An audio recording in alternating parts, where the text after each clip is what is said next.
Nosso próximo palestrante é o Dr. Ian William Spray. Ele é médico, diretor da Sociedade Paulista de Medicina do Exercício, mestre em Ciências da Saúde, tem residência médica em ortopedia e traumatologia e especialização em cirurgia do joelho. Também tem especialização em medicina do exercício e do esporte, especialização em nutrologia e em traumatologia esportiva. E ele é coach level 1 do CrossFit. Ele vai falar sobre o tema lombalgia em praticantes de CrossFit. Olá, pessoal. Meu nome é Ian Spray e agradeço primeiramente a organização do Congresso, o Congresso de Ciências do Esporte, pelo convite para falar um pouquinho sobre lombalgia em praticantes de CrossFit. Sou médico do esporte e ortopedista e praticante de CrossFit já tem um tempo. Sou membro do Grupo de Esporte da Santa Casa de São Paulo, sou diretor da Sociedade Paulista de Medicina Esportiva, membro dos Anjos do Lodge, que é um grupo de profissionais de saúde, médicos, fisioterapeutas que trabalham bastante com os praticantes e atletas de CrossFit. Tenho o certificado de Coach Level 1, faço todo ano o certificado online de Judge, fiz também o curso de Aerobic Capacity com o Chris Shaw. E isso foi aqui em dezembro de 2018, quando eu tive o prazer de ir para CrossFit HQ, conhecer o Dave Castro, o Greg Glassman e fazer o curso de Level 1 exclusivo para médicos que a CrossFit oferece. E o que é o CrossFit, né? Ele é um programa de treinamento funcional que mais cresce no Brasil e no mundo. Tá? Ele é baseado em uma série de exercícios variados que se utilizam de corrida, levantamento de peso, movimentos de ginástica, movimentos balísticos. E diferente da maioria dos programas de treinamento e condicionamento, o CrossFit ele busca otimizar todas as capacidades físicas nos seus 10 domínios: resistência cardiopulmonar, resistência muscular, força, flexibilidade, potência, velocidade, coordenação, agilidade, equilíbrio e precisão.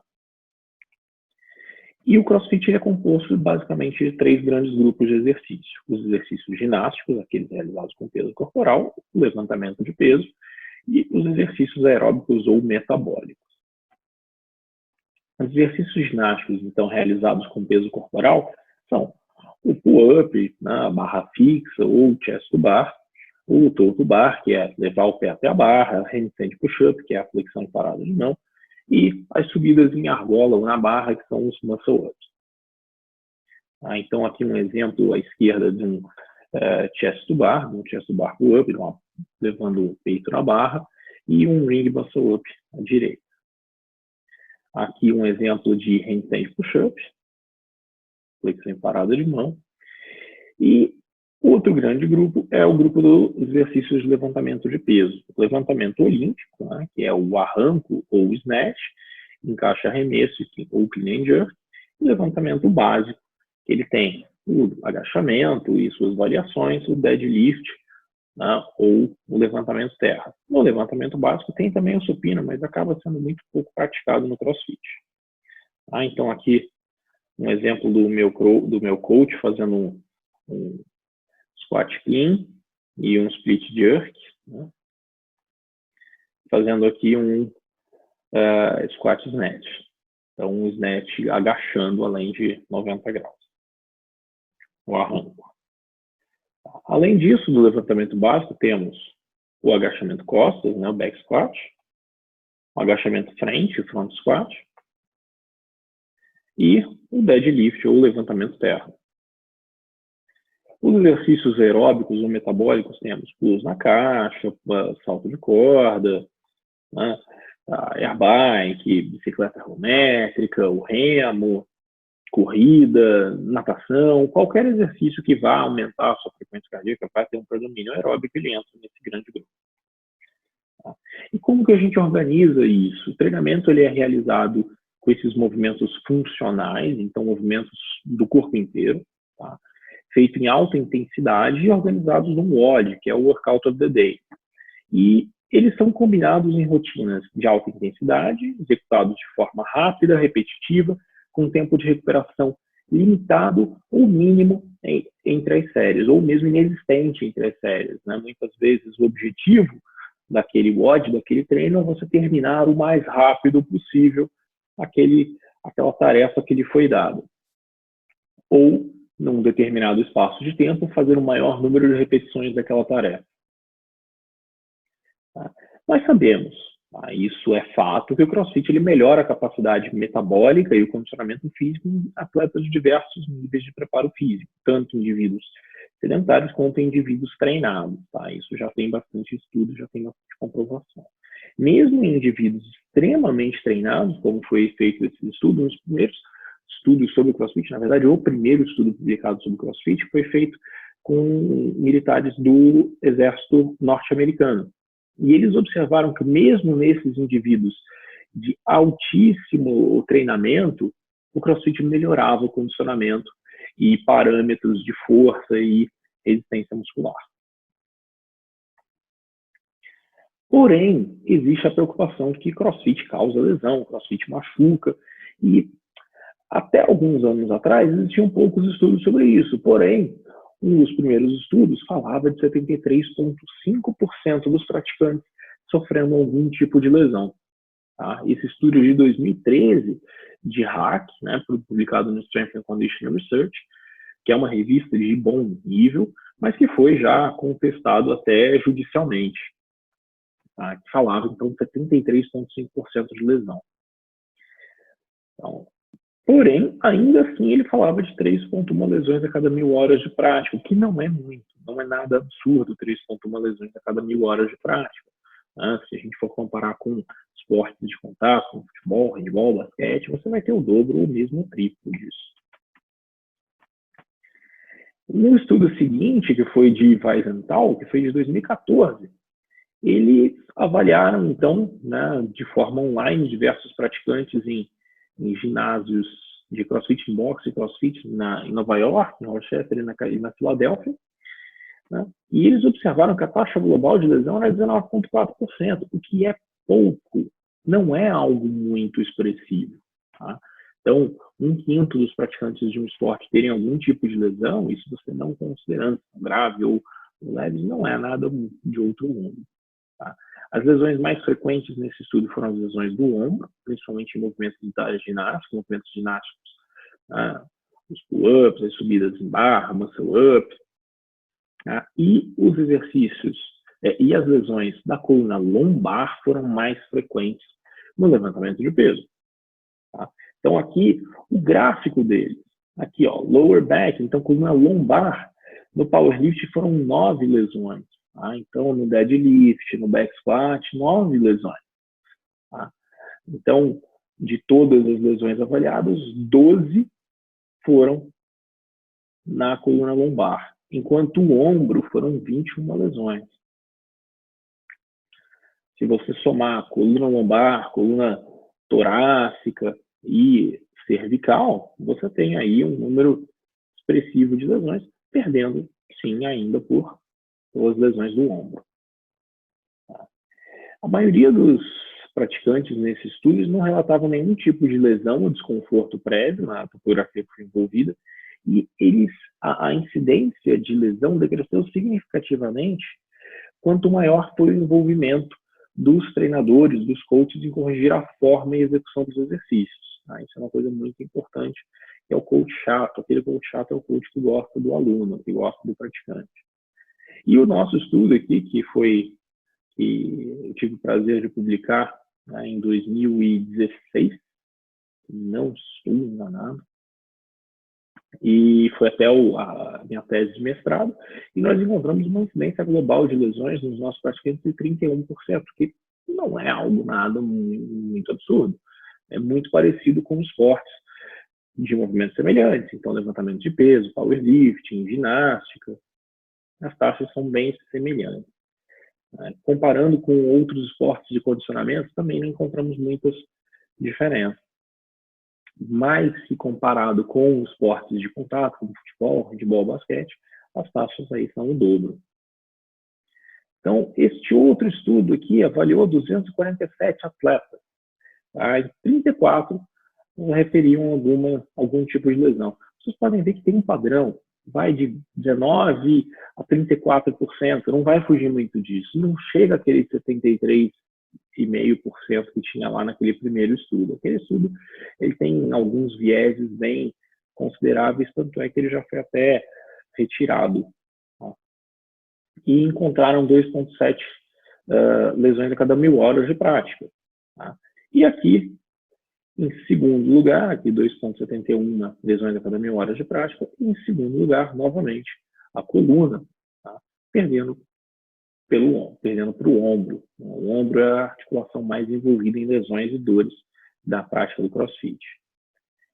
Então, 35% dos pacientes que tiveram alguma lesão, eles atribuíram sua lesão à sobrecarga excessiva e 20% à técnica incorreta. A técnica incorreta e sobrecarga excessiva poderia ter sido corrigido pelo coach. Então, o envolvimento do treinador, do coach, ele é importante para diminuir a incidência de lesões.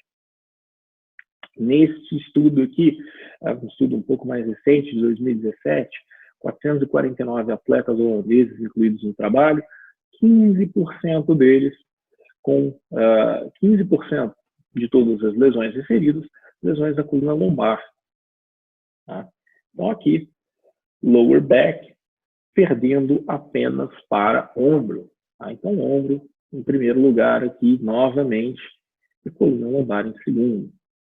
Atenção aqui, joelho em terceiro lugar. Agora, este estudo daqui, né, publicado em 2019 no Clinical Journal of Sports Medicine, ele fala única e exclusivamente de lesões espinhais, lesões na coluna relacionadas à prática de CrossFit. Então, durante 6 anos, de 2010 a 2016, em um único hospital, eles avaliaram 499 pacientes que tinham alguma queixa relacionada ao CrossFit. E desses 499 pacientes avaliados, 523 lesões relacionadas, sendo que 20,9% lesões da coluna vertebral. Tá? Então, e dessas lesões, 80 dessas lesões da coluna, 83% na coluna lombar. Então, dentre as lesões da coluna vertebral, a imensa maioria são na coluna lombar. Tá? Então, aqui, 89 lesões de todas elas, 20,9%, e o ombro nesse estudo aqui ficou em segundo, com 18,3%. Talvez seja um viés do serviço, talvez eles tenham uma maior especialidade em coluna, mas aqui 20,9%, em primeiro lugar foi coluna lombar, ombro em segundo e o joelho se mantendo em terceiro. Dentre todas essas lesões na coluna lombar, 89 dessas lesões que foram na coluna, só 6 pacientes foram submetidos a tratamento cirúrgico, sendo que 5 foram lesões de coluna lombar. Tá? O tratamento, as lesões elas são principalmente conservadoras. Tá? Então, 6% das lesões serem de tratamento cirúrgico, 6, entre 6% e 7% das lesões serem de tratamento cirúrgico, não é algo muito absurdo. Aqui um exemplo da minha prática diária. Aqui um paciente praticante de CrossFit com uma hérnia lombar, extrusa com fragmento intracanal. Esse paciente ele tinha bastante queixa. Né? E quando a gente vai partir para o tratamento, a gente começa sempre com o tratamento conservador, fisioterapia, remédio para dor, mas às vezes a gente precisa entrar com algo um pouco mais agressivo, como uma infiltração fasciária, uma infiltração foraminal, um bloqueio foraminal para diminuir a dor do paciente, ele conseguir caprichar mais na reabilitação, conseguir caprichar mais nos exercícios de fortalecimento do core. E aqui, um caso um pouco mais extremo, o paciente já estava apresentando déficit neurológico, tinha uma lesão um pouco mais arrastada, uma hérnia mais arrastada, e ele precisou ser submetido a uma artrodese lombar com dissectomia. Tá? O que a gente consegue observar desses pacientes é que, mesmo depois de uma cirurgia, eles podem voltar para a prática do CrossFit. Óbvio que você vai precisar orientar como é que vai ser esse retorno, vai ter que fazer avaliações seriadas, não pode simplesmente liberar para ele voltar a treinar do dia para a noite. Tá? Precisa ter um contato próximo com o coach, conversar com o coach, falar quais exercícios ele vai fazer, quais ele não vai fazer. né, e gradualmente liberando o aumento de carga nos exercícios e o aumento de complexidade nos exercícios. Mesmo um paciente como aquele que fez uma artrodese lombar, ele volta à prática esportiva sim. Tá? O CrossFit ele é uma forma que vem se tornando cada vez mais popular de fazer atividade física, de forma competitiva ou não, com ênfase principal no condicionamento físico. Tá? Não é uma ênfase principalmente estética. Com o aumento gradativo do número de participantes, o número absoluto de lesões vai aumentar. Cada vez mais pessoas estão praticando, cada vez mais lesões nós vamos encontrar no nosso dia a dia de médico do esporte, de ortopedista. A coluna lombar, na maioria dos estudos, é a segunda topografia de maior número de lesões. Nesse último estudo que eu falei, que era dedicado apenas para lesões da coluna, foi o primeiro. Então, é uma das lesões que mais sofre sobrecarga no CrossFit, mais sofre lesões. Os exercícios de levantamento de peso, tanto o olímpico, então o snatch, clean and jerk, quanto os exercícios de levantamento básico, back squat, front squat, deadlift, eles são os mais relacionados com dores e lesões lombares. Tá? A maioria, imensa maioria, 90%, 95% das lesões são de tratamento conservador sem necessidade de abordagem cirúrgica. Porém, mesmo que haja necessidade de abordagem cirúrgica, o paciente ele consegue voltar à prática esportiva se bem orientado, bem assessorado. Tá? E, então, com cada vez mais praticantes desta modalidade, ortopedistas, médicos do esporte, fisioterapeutas, profissionais de educação física, todos devemos estar familiarizados com a modalidade e com as possíveis lesões que possam surgir. A gente precisa saber disso para poder orientar, prevenir, tratar e reabilitar nossos pacientes. E o coach chato é o coach que se preocupa com o paciente, com o praticante, com o atleta. Quanto maior a participação do coach, menor o risco de lesões. Obrigado.